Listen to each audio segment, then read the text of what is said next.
این مرد از اردن است. کشورش از نظر استفاده تماکو در جهان در یکی از جایهای اول قرار دارد. از بین هر 10 نفر اردنی 8 نفرشان یا بیشتر از 900,000 نفر در اینجا تماکو میکشند. در روزهای معمولی من روزانه هفته 2 قوطی سیگار میکشیدم، ولی روزهای کرانتین از 4 تا 5 قوطی میکشیدم. چون وقت خالی وقت زیادتر برای فکر کردن داشتم و زیر فشار زیاد بودم. وقت خالی یکی از سبب‌های استفاده زیادتری سیگار و شیشه است.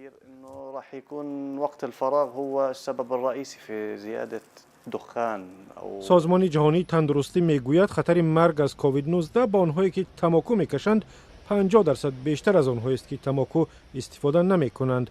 در تاجیکستان بیشتر از 5 میلیون نفر سیگار و نوس میکشیدند.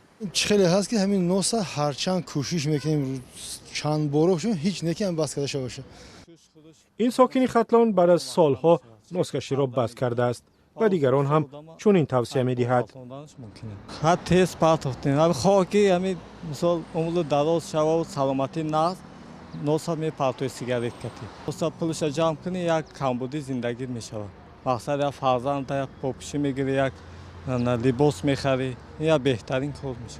سلام، اگر خط و خبر میخواهید ما داریم. نوید بامدادی، سرخط خبرها، اخبار تاجیکستان و جهان، گزارش‌ها و تحلیل‌ها. چی می‌گذرد و چرا؟ دانستن فهمیدن است. ضمیمه یا اپ ما را بگیرید.